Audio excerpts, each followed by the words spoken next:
Ser mãe é padecer no paraíso, quem nunca ouviu essa, por favor, né? Aliás, ser mãe é não ter nem memória, que tem que ler o card aqui para saber, porque é isso, né? Se alguém aí é mãe, está vivendo 2020, não tem memória mais, eu sei. Então eu vou ler, vocês que são mães vão me entender. Ser mãe é padecer no paraíso e se desdobrar muito mais na pandemia. Não são poucas as tarefas de uma mãe em tempos, digamos, normais. Com isolamento social, aquelas que puderam ficar em casa acumularam os afazeres domésticos, o trabalho e a nova tarefa de ajudar as crianças com as aulas à distância. Para as mães que têm que sair, a preocupação de se proteger contra o vírus e não contaminar aqueles que estão em casa. Isso sem falar nos desafios das mães solo, aquelas que perderam as redes de apoio na pandemia, desde avós até as creches. Para falar sobre os muitos desafios de ser mãe em 2020, eu sou mãe da Pina, que tem 8 anos. Vou conversar com a atriz Mia Mello, mãe da Nina, 11 anos, e do Antônio, 3, e que protagoniza o monólogo Mãe Fora da Caixa, com a Dé Bastos, mãe do José, de quase 2 anos, co-criadora do Criando Crianças Pretas, projeto que defende a conversa sobre racismo com crianças. E com a apresentadora Fernanda Gentil, mãe do Gabriel, 3 anos. Meninas, bem-vindas à Casa TPM. Vocês conseguiram organizar a vida de vocês e das crianças para participar desse bate-papo? Não, eu dei essa gargalhada, porque pediram, por favor, se der para ficar em silêncio. Eu falei, gente, eu juro que eu vou tentar, mas daqui a pouco vai aparecer um aqui, vai puxar alguma coisa, é cachorro voando. Esse tem sido meu dia a dia, né? Eu sei, Mia, sei muito bem como é. A hora que você liga o computador para trabalhar, tudo acontece, né? E aí, Fernanda, como você está? Tudo bem? Um beijo em vocês. Antes de mais nada, obrigada aí pelo convite, principalmente pelo papo, pelo assunto, que é muito gostoso, muito natural. Acho que é um lugar que a gente se encontra em comum, muito especial. Quando você falou, você conseguiu vocês se organizarem, eu já ia te responder sim. Aí você falou, e as crianças? Não, porque não dá para organizar, né? É isso. Quando quiser, vem, quando aparece, vem, quando quiser chegar, chega. Acho que a gente vai falar isso um pouquinho mais pra frente, mas ser mãe é um eterno dançar conforme a música. E essa música agora nunca teve tão louca. Ao mesmo tempo é uma batida enlouquecida, mas também às vezes ela fica bem baixinha, daqui a pouco ela volta, daqui a pouco ela calma e não para nunca. Mas a gente vai desenvolver isso aí. Maravilha. E a Dé também chegou aqui com batonzão vermelho, maravilhosa. Não é? Fingindo que não sou mãe, estou desesperada. Já adorei que a Fernanda já está no drink também, porque eu acho que a primeira pergunta que eu tenho para fazer, que nem está aqui no meu card, é o que é que vocês estão tomando sendo mães em 2020? Um brinde a vocês, viu? Especialmente. Não é em casa, um brinde. Tô em casa, literalmente, entendeu? Um brinde aqui a nós. Gente, agora sério, vamos para a primeira pergunta. O que foi mais difícil no período de intensa convivência com os filhos e o que foi mais positivo? Tempo na tela. Valendo! Quem está mais disponível para responder essa, vocês podem ficar à vontade. Posso falar aqui, vou até... Tá. Tá um pouco escuro. Se prepara, não sei vai. se estourou. Mas, enfim, eu acho que pior é sempre o panorama em geral, né? Tudo que a pandemia trouxe de tragédia, de dor, de perda, de crise, isso é sempre, com certeza, a pior parte de tudo. Acho que, felizmente, aqui, né, tá todo mundo numa situação meio confortável, nós aqui batendo esse papo, eu vou falar por mim, claro, mas imagino todo mundo aqui, nós 4, a gente não tem muito disso do que reclamar. Óbvio que a gente sente um ensino à distância, sente a falta da escola, sente, né, não sair de casa por muito tempo, mas esse lado pior, assim, meio que ficou um pouco realmente nesse panorama geral. Então, o que eu tentei trabalhar muito como mãe nesse período como sempre, com muita verdade, naturalidade. Essa é meu código meio com eles, assim, aqui em casa, né, o tempo inteiro. Então, desde o início, o Gabriel tá com 4, vai fazer 5 esse mês, o Lucas tem 12, tá passando a quarentena com o pai, né, que é o meu filho de coração mais velho, mas são momentos diferentes que eles vivem, português diferente também que a gente tem que usar, então eu tentei muito trazer isso para dentro de casa, respeitando a fase que cada um vive, Mas deixando bem claro, assim, que é muito ruim, é uma pandemia, né, em todos os sentidos para todo mundo. Os barcos são bem diferentes, mas a tempestade é a mesma. Então, acho que o pior meio que traz o melhor, assim, no sentido de é muito ruim e vamos agradecer pelo que a gente tem nesse momento, porque poderia ser muito pior para a gente, e não dormir com esse argumento, nem com esse consolo, digamos assim. Vamos tentar agir a partir disso. Então, desde o primeiro dia, a gente tem tentado botar isso para fora de casa, né? Ajudar as pessoas, e eles nunca participaram tanto comigo. Eu tenho uma associação beneficente há 7 anos já, e eles vão nas ações, mas agora é meio que na pele, assim, sabe? Consegue ver mais claramente, consegue entender melhor. Então, eu acho que esse pior veio trazendo o melhor. Eles estão muito mais conscientes do quão privilegiados são e do quanto isso pode fazer a diferença para outras pessoas. Eu brinco com eles assim, olha, se o tédio for o maior sintoma nessa pandemia para vocês, vocês têm muita gente que ajudar, porque está sobrando muita coisa importante para a gente poder dar para quem está faltando. Então, eu acho que é isso, assim, essa montanha-russa de emoções, sentimentos e reflexões trouxe muito esse pior e o melhor caminhando lado a lado, sabe, aqui em casa um pouco. Massa, Fernanda, acho que você resumiu assim, resumiu não, porque você foi muito profunda, mas lindamente, essa montanha-russa de emoções e como você virou esse cenário dentro do privilégio para algo de pensar no todo, né? Isso é fantástico. Eu queria ouvir um pouco da Dé, da Miau, o que vocês nesse período aí foi mais difícil e o que foi mais positivo também, para a gente partir, porque tem umas perguntas aqui, sério, que eu fiquei olhando pensando, como é que eu vou responder isso? Então, preparem-se. Tá bem fácil, né? Eu queria só falar sobre essa fala muito importante da Fernanda, sobre como todo esse caos também deu a oportunidade da gente ensinar para as nossas crianças a importância de olhar para o outro enquanto sociedade. Então, se por um lado a gente tem os privilégios e tem que agradecer por não estar em situações de muito mais dificuldade, a gente também tem essa oportunidade de fazer dentro de casa uma educação que a gente quer com as crianças. Então, é uma oportunidade, apesar da gente não poder sair de casa, vejo nisso tudo uma oportunidade de abrir o diálogo com as crianças, para dizer que tudo bem, nós até estamos todos no mesmo barco, mas tem pessoas que estão em níveis diferentes desse barco, né? Algumas pessoas estão no iate, outras estão no navio negreiro, e é uma oportunidade da gente falar sobre desigualdade com as crianças e como que a gente, dentro da nossa casa, dentro do que a gente tem, pode fazer alguma coisa pelo outro.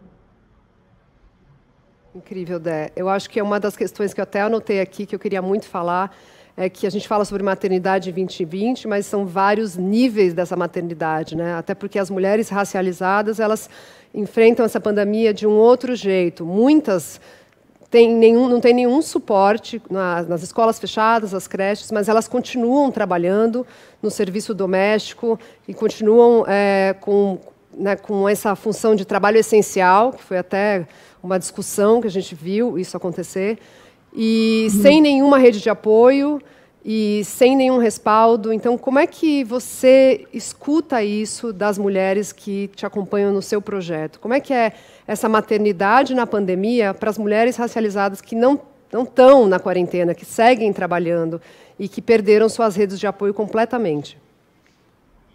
É uma situação muito difícil, sem dúvida nenhuma. Vejo muito mais isso como observação social do que como uma realidade próxima a mim, porque acabo que dentro do meu público tenho muitas mães aliadas querendo falar sobre educação antirracista, não tenho tanto esse recorte social, então não necessariamente a gente está falando sobre pais de crianças pretas que sejam pobres, apesar de no Brasil a gente dificilmente conseguir desassociar classe e raça, mas não tenho dúvida nenhuma de que isso impacta a gente de formas completamente diferentes. Existe até um projeto muito bacana que é o Mães da Favela, que foi feito pela CUFA, que é justamente para apoiar as mães, porque entendendo que grande parte dessas famílias que tem nesse abismo de dificuldade social que a gente vive, essas famílias geralmente são gerenciadas por mães, e o quanto a gente precisa acolher essas mães, acolher no sentido de comida mesmo, né? No sentido social, às vezes no sentido de acolher o que ela precisa de suprir de imediato para continuar criando essas crianças, né? Bom, eu quero falar um pouco com a Mia agora, que está quietinha aí também, mas está prestando atenção. Eu acho que... Desculpa, a gente está nesse momento que acho que é muito o que a gente está vivendo agora, todas as mães, pais, que é decidir se os filhos, né, isso aí quem pode, obviamente, vão ou não voltar à escola. Como é que você tem lidado com essa situação? Como é que vocês estão sentindo? Acho que pode começar a miar, mas eu quero ouvir todas vocês. E todo mundo que está acompanhando aí, por favor, a gente quer ouvir o que vocês estão sentindo. Escrevam nos comentários.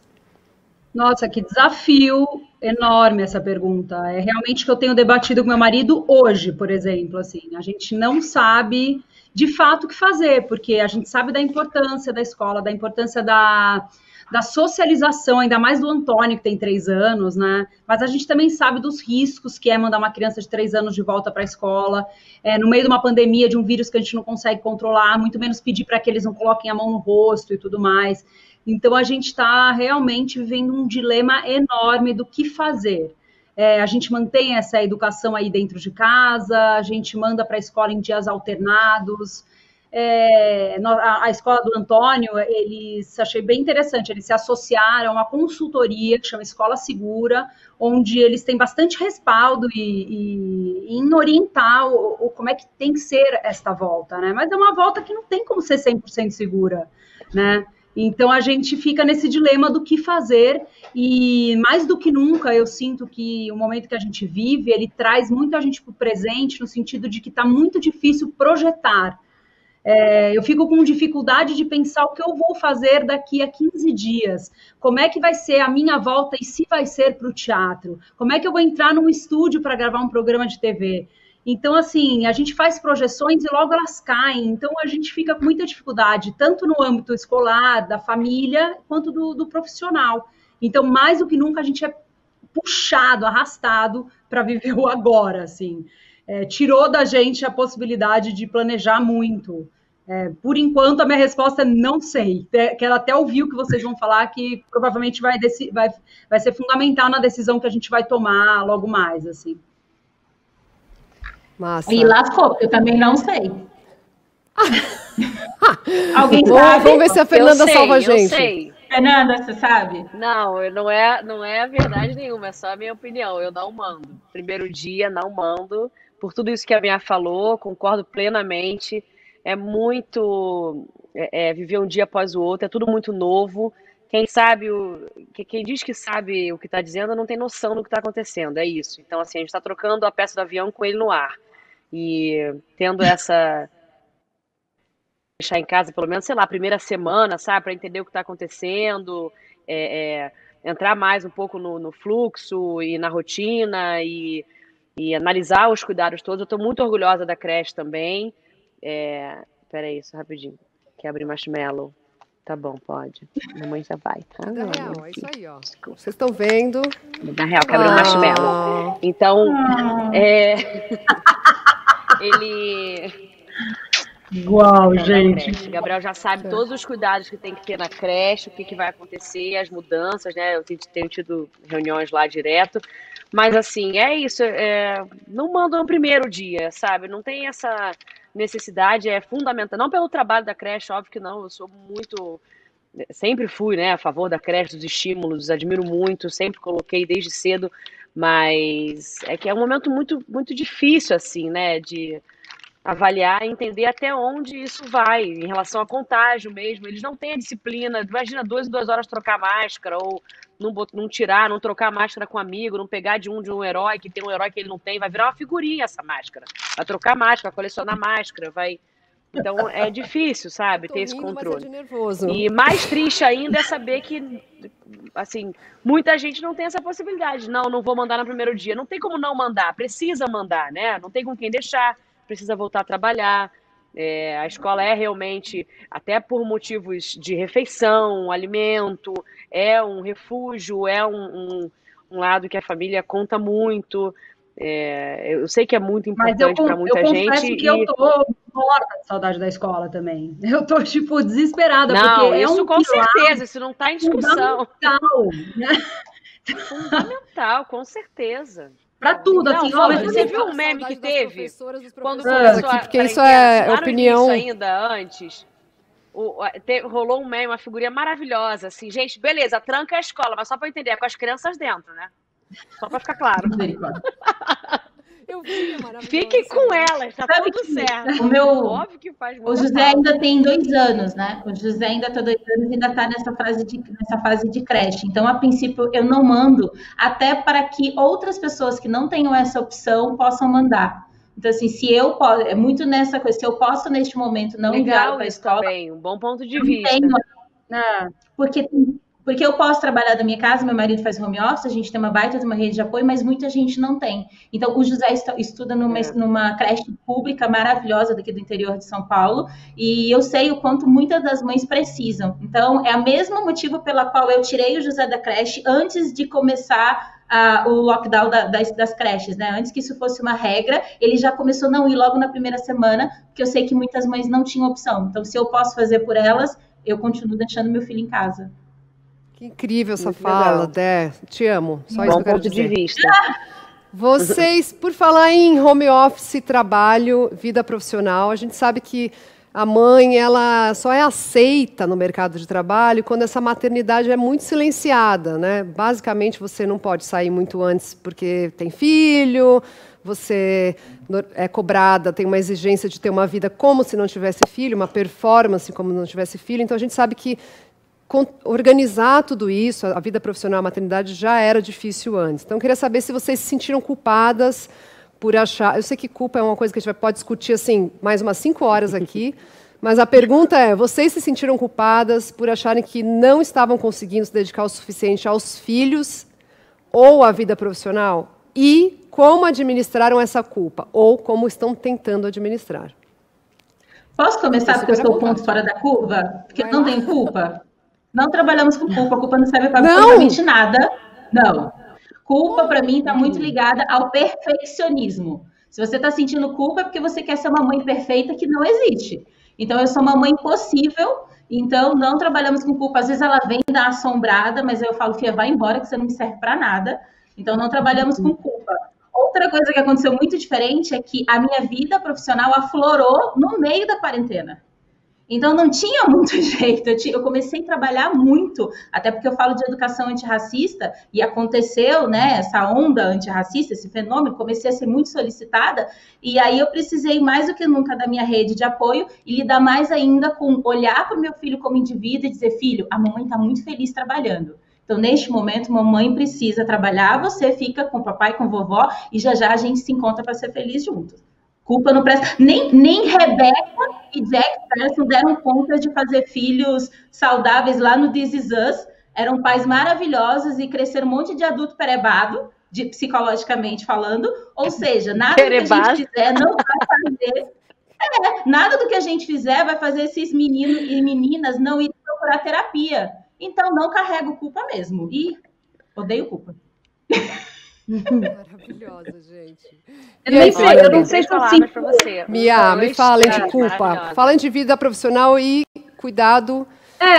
Não, o que eu sinto, assim, é que o que me assola muito durante esse momento, que sim, somos repletas de privilégio, a gente fala muito sobre isso em casa, e eu reflito e penso e tento agradecer o tempo inteiro, porque toda vez que eu vou falar sobre isso, parece que se a gente não trouxer tudo isso antes do privilégio, é quase que uma heresia falar sobre as nossas dores, né? Mas então, falando mais uma vez de todos os nossos privilégios, porque eu me sinto necessidade de falar, ainda assim eu sinto muita dor.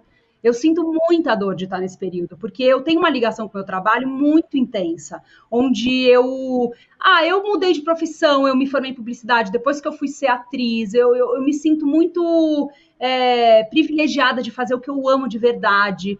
E tudo isso, minha relação com o trabalho, ela é tão pulsante, tão intensa, como quase do mesmo tamanho da família.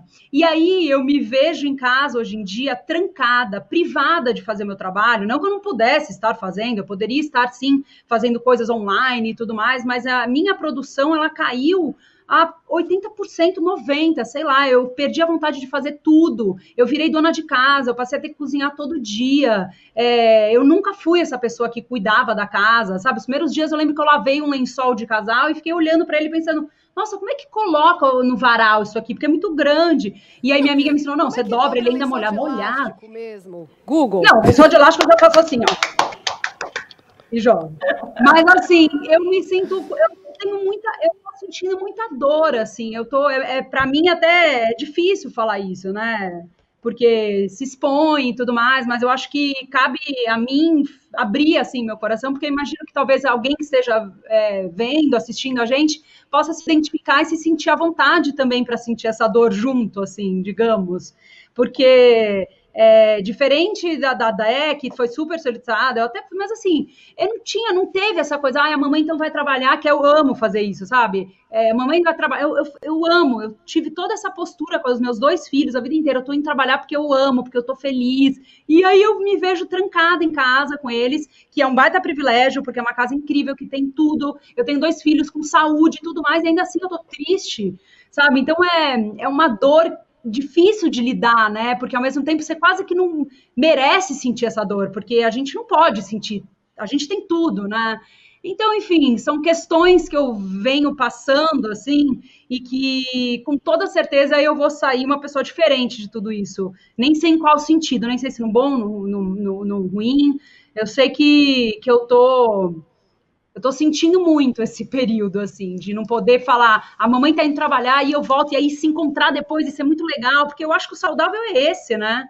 É a gente ter cada um a sua vida e se encontrar no final do dia e ter um monte de coisa legal para contar e tudo mais. E não, eles vivem na nossa aba agora, sem ter aquele poder de autonomia longe dos pais, né? Que eu acho tão importante e saudável para o filho, né? E a gente vive o tempo inteiro com eles, sem ter essa fuga, essa saída, esse respiro fora, né? Então, estou sentindo muito tudo isso, apesar de parecer leviana ao falar disso, né? Não, não é leviano. Acho que como eu falei, a maternidade tem várias camadas e, enfim, cada mulher sente, né? Cada pessoa sente essa maternidade como no que está vivendo na sua pele. É muito difícil que a gente faça. A gente tem que fazer esse exercício mesmo de entender como é que o outro, qual a possibilidade do outro dentro disso, né? Que eu acho que é um exercício que a gente está fazendo diariamente com os companheiros, com as companheiras, com os filhos, com as filhas. E acho que com todo o entorno. Então, não se sinta culpada por, né, dizer aqui, acho que casa TPM é isso, a gente falar o que a gente está sentindo mesmo, e trocar, e compartilhar, e aprender. Então, está super, super certa no que você está falando. E eu acho que uma coisa que você falou que a gente não tocou até agora, eu ainda quero ouvir mais respostas sobre esse assunto da culpa, porque eu acho muito interessante, mas é o quanto as mulheres de classe média, mulheres brancas, se deram conta também, eu estou falando de mim, estou falando de você, Mia, eu acho que você vai me entender, desse trabalho da casa, que é um trabalho invisível, né? Que você começa a se dar conta que é muito trabalho, que é um trabalho, e que dá trabalho. Então, eu acho que você falou uma coisa aí que você se sentiu sem trabalho, sem o seu trabalho, mas, ao mesmo tempo, sobrecarregada de trabalho. Não sei se eu estou conseguindo resumir isso. Exatamente isso. Perfeito. Que bom, que bom. E, Fernanda, como é que você está com trabalho, culpa, pandemia, maternidade? E marshmallows. Então, marshmallows. Essa questão do trabalho com a maternidade é sempre muito atual, né? Ela nunca envelhece, assim, porque são 2 fatores que dificilmente você, hoje em dia, principalmente, consegue escolher ou mãe ou trabalho, né? Ou funcionária de algum lugar. E graças a Deus, acho que cada vez mais as pessoas estão entendendo, e eu principalmente, assim, né? Sempre tive esse pensamento, que não me basta só, entre muitas aspas, ser mãe. Eu sou muito mais do que só mãe. Eu preciso ser mulher, eu preciso ser esposa, eu preciso ser funcionária, eu preciso ser amiga, eu preciso ser filha, para ser mãe também. Acho que a mãe é uma junção de várias facetas que a gente vem acumulando ao longo da vida. Não à toa a gente não nasce mãe, a gente nasce filha, sempre. Sendo com uma mãe ausente, presente, próxima, longe, que bate ou que castiga, ou que não existe, né? Que morre cedo. A gente só nasce filha. E ao longo da vida a gente vai acumulando várias camadas, facetas, experiências, bagagens, porque um dia, talvez, quem sabe, a gente vai ser mãe. E é proibido, meio que na lei lá em cima, eu acho, você ser mãe sem ter vivido muita coisa. Cada um da sua maneira, cada um no seu estilo, cada um na sua intensidade, mas você constrói essa imagem, essa vida da mãe, tendo passado por já várias etapas, né? E, assim, só para deixar claro, eu sou dessas, eu só desejo filho para quem quer ser mãe, tá? Eu não tenho essa, sou super contra essa pressão da sociedade, que a pessoa casa, tem que, nasce mulher, tem que casar, tem que ter filho, não, tem que ter o que ela quiser ter. Até porque, assim, não tem nada mais cruel do que uma mãe que não deseja ser mãe, para mãe e para o filho. Então, assim, se for mãe, eu acho que acontece justamente sempre no momento da vida em que você já tem ali passado por várias coisas que, de alguma maneira, você vai saber lidar com isso. Não vem com bula, não vem com protocolo, não vem com cartilha, não vem com nada, mas você já está num período que consegue entender isso. Então, o trabalho, para mim, sempre veio muito com isso. E eu sou filha de pais que sempre trabalharam. Então, foi muito difícil entender se em algum momento eu teria que escolher entre trabalhar e ser mãe. Nunca passou pela minha cabeça. Eu lembro que todas as entrevistas que eu dei na época da minha gravidez eram muito sobre isso. Como conciliar o trabalho com a maternidade? Gente, mas isso não é uma questão. Vai conciliar. Vai acontecer, entendeu? Você não tem que... Eu não sei, eu vou fazer segunda, quarta, terça e quinta o filho, segunda, quarta trabalho. Não, o negócio vai fluindo. E eu nunca cogitei, assim, ter que sentar com os dois, explicar, olha, eu trabalho, eu preciso, eu vou sair de casa. Não. Eles sempre me viram saindo de casa. O maior exemplo que eu tenho dos meus pais é que nada cai do céu, justamente não caiu do céu pra gente, porque eles sempre estiveram fora de casa, trabalhando, e foi tudo muito suado, tudo muito batalhado, nunca faltou, é verdade, mas também não sobrava muito. Então, isso para mim sempre teve no meu sangue. E com os meus é a mesma coisa, assim. É super legal eu sair de casa para trabalhar, é super bacana a gente poder ter a casa, ter a roupa, ter a comida, e isso só vem por causa do trabalho.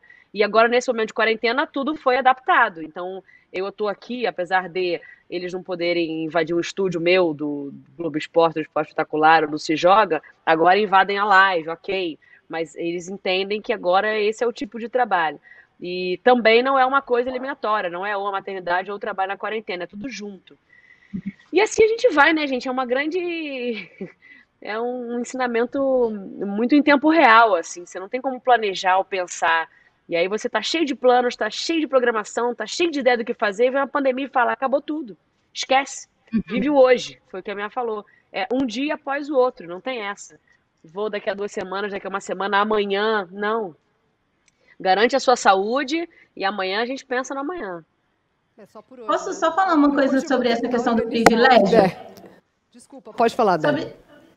Não, é só sobre... Eu acho que a Mia fez um apontamento tão importante sobre esse medo, às vezes, que a gente tem de falar do lugar de privilegiado socialmente e de agredir, e que também faz com que a gente esconda as nossas dores.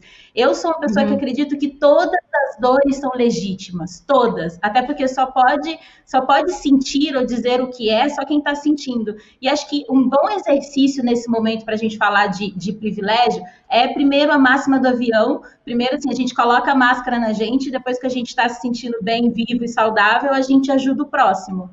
E essa conta sobre privilégio é que privilégio só é uma coisa ruim para quem não tem. Então, a gente precisa transformar essa dor do privilégio em alguma coisa pelo outro, sabe? Alguma coisa por quem não tem o privilégio.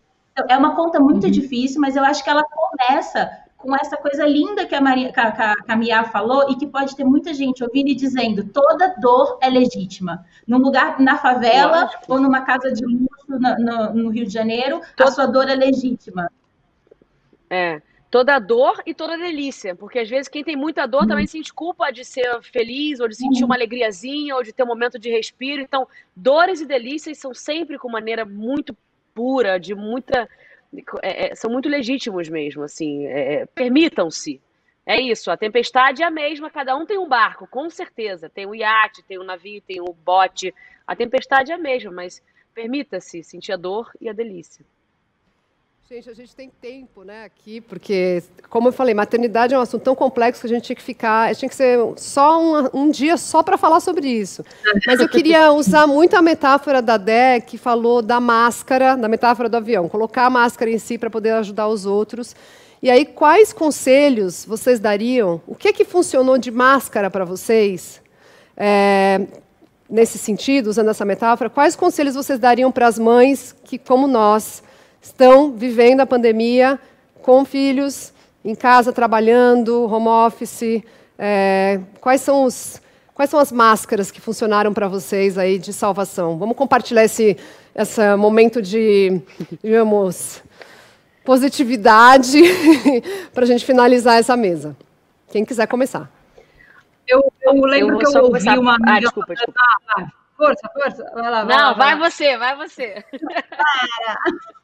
Não, eu vi uma amiga falando uma coisa bem no início que eu achei tão aliviadora, assim, foi um negócio que eu li, eu falei, gente, eu achei maravilhoso. Ela falou assim, olha, pessoal, tá liberado chantagem emocional com os filhos, tá? Começou a listar. TV o dia inteiro, tranquilo. Enfim, então foi uma brincadeira que, na verdade, funcionou muito para mim, de tentar ser menos dura com as certezas que eu tinha antes de tudo, sabe? Então, no sentido assim, e a tela, tem que ter pouca tela. Não, tem que ter o que dá. Entendeu? Tem que ter o que você consegue. Mais do que nunca é importante a gente ser, até a Dé falou sobre isso, eu penso muito sobre isso, a mãe possível. Não dá para a gente tentar ter algum modelo ou do que era, porque realmente tudo que aconteceu, eu acho que deu uma virada assim, de 360 graus nas nossas vidas e nas nossas... nem valores, porque os valores eu acho que não mudam, não, mas eu acho que é mais, né? Assim, o que... os conceitos e o que a gente espera, o que dá para fazer. Então, eu acho que assim, é ser mais flexível possível com a gente mesmo, até me dando esse recado, né? E ser muito gentil com a gente, assim, principalmente com as mães, com as nós mulheres, né? Porque a gente é tão gentil com os outros, né? Eu conheço a maioria de vocês, eu sei que a gente é desse tipo, mas aí quando é com a gente é firme, a gente é dura, a gente é rígida, né? Então, tentar ser o mais gentil e flexível possível. Com certeza. Eu acho que ela deu a deixa, gentil, hein? Entendi a direta. Eu já tô meio caminho andado, hein? O meu já tá meio caminho andado. Desculpa, assim, gente, eu sou concordo muito com a minha. Eu acho assim, eu nem entrar nesse mérito da flexibilidade, porque isso com certeza, eu em nenhum momento imaginei manter os conceitos e as regras que a gente tinha na vida normal para quarentena. Amor, é tela quando quiser, o que servir para ficar quieto, para poder fazer minha live, depois ele vai fazer o ensino à distância, e também se quiser dormir tarde, vai dormir tarde, acordar tarde, vai acordar tarde. Se mijar na cama, não tem problema, com 5 anos, tá super no jogo, voltou um pouco atrás, tá ótimo, entendeu? Assim, é o que dá para fazer. Não tem essa do ideal. O ideal, que bom quem consegue ser o ideal, mas, assim, eu sou muito mais do real do que do ideal. O que eu tenho para dizer, assim, muito que foi uma reflexão que também me ajudou a ficar um pouco com o coração mais calmo e a alma um pouquinho mais quente nesse período de quarentena, é que dentro disso tudo, né, da maternidade possível, da vida possível dentro de uma quarentena com o filho, é assim, só para a gente deixar em mente, para muitas mães aí, mulheres, que a gente, nós, adultos, pai ou mãe, ou responsáveis por crianças, quaisquer que sejam os responsáveis, né, um vô, um tio, um padrinho, uma madrinha, lá na frente, a gente vai lembrar desses meses como um período de muito caos, de muita tragédia, de muita dor, de muito trabalho de casa que a gente não tinha antes, de muito suor, de muita adaptação, de muita novidade e ansiedade.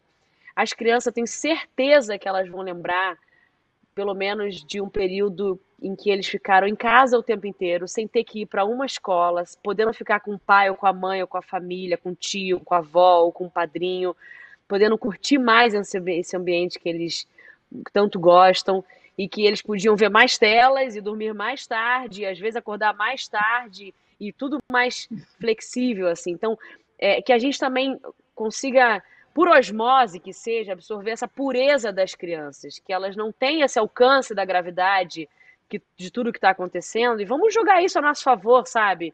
Já está tão difícil para tanta gente, para a gente também nas nossas, né, já que a gente falou tanto aqui nos nossos privilégios, também tem coisa que está difícil, eu sei que é menos, mas tem. Cara, vamos sugar um pouco essa pureza. O coronavírus para eles é o bichinho que passa na mão, pro olho, pra boca, e com a máscara salva, e lavando a mão entre os dedinhos, e sabe? Eu acho que a gente tem que fazer do limão a limonada. A gente não escolheu o limão, a gente não tem esse controle. Ele veio e talvez venha outras vezes, em outras épocas. E essa limonada hoje, eu acho que é isso, assim, a gente se agarrar cada vez mais ao que a gente tem aqui, né, de humano mesmo, sem ser de coisa, e lembrar disso um pouco mais pra frente. Poxa, de alguma coisa a gente vai sentir falta nesse período, não é possível. A gente tem que trazer essa positividade, essa limonada a nosso favor, sem dúvida. E se a gente sair dessa quarentena exatamente da maneira que a gente era quando a gente entrou na quarentena, a gente não entendeu nada. Nada. Nada. De nada valeu a pena a dor, o sofrimento, a perda, a tragédia. A gente tem que, de alguma coisa, tirar isso pro bem. Concordo. Dé, quer dar uma última dica da sua máscara? Eu acho que são tantas oportunidades que esse período trouxe para a gente. Primeiro, que eu acho que sobre dor é pouco sobre as crianças e muito sobre a gente. É a gente que não está adaptado, né? Como adultos, isso é muito diferente da nossa realidade. Concordo super com a Fernanda. Fernanda, te adoro. Sobre essa coisa de que a lembrança, o registro das crianças vai ser muito diferente do nosso. Acho que a gente só vai fazer o balanço do que deu errado nisso com as crianças, em termos nos danos, né? Só daqui a alguns anos. Então, acho que a gente tem que ter calma com isso. Eu acho que também a gente estava muito fora de casa. A pandemia fez todo mundo voltar para dentro de casa, revisitar a casa, revisitar a gente quando era criança. Então, eu acho que é muito sobre a gente enquanto adulto e pouco sobre como é que isso está batendo nas crianças. Então, é a gente revisitar o que a gente pode ser acolhedor com a gente mesmo. A gente precisa aprender a se acolher, sabe? O mundo descobriu que existem crianças. Você está fazendo uma live, você está fazendo uma live não, você está fazendo um webinar, né? Todo poderoso, acabou que passa uma criança correndo com um saco de marshmallow ou um rabo de gato, assim, passa um gato. E isso ficou normal. Tá tudo bem você conversar com um baita do CEO e uma criança ficar ali te perturbando de vez em quando você fala, peraí. Então, eu acho que é isso. Tem coisas muito difíceis, óbvias, mas tem coisas que deram umas humanizadas, porque eu acho que a gente voltou para casa. Então, vamos estar, né? Não é TPM em casa. Vamos aproveitar o que a gente pode aprender em casa. O quanto em casa é também estar acolhido, sabe? Eu acho que esse nome é perfeito, né? É TPM? Mas é em casa, entendeu? Pelo menos. O nosso tempo acabou. Eu tô aqui já me estendendo porque eu quero ouvir vocês mais e mais, mas a gente tem que dar seguimento para as próximas mesas, que são muitas. Então, quem está assistindo, quem está acompanhando essa mesa, fique aqui para a próxima, porque vai ter muita coisa para acontecer ainda. Não só hoje, né? Segue. Então, eu queria agradecer vocês por estarem aqui, as três maravilhosas que falaram sobre maternidade, que conseguiram encontrar um momento para sentar aí na tela e conversar comigo, conversar com todo mundo que está assistindo a gente. Eu queria agradecer muito vocês em nome da Casa TPM e espero que a gente se encontre ao vivo em breve para se abraçar muito quando der. Tomara. Obrigada, meninas. Vocês arrasam muito. Sou muito fã. Parabéns pelo trabalho de vocês. Muito obrigada pelo convite. Amei esse papo. Um beijo aí nas crianças de vocês. Também. E essa sombra, conseguindo me concentrar. Pronto, falei. Eu amei o batom também, maravilhoso.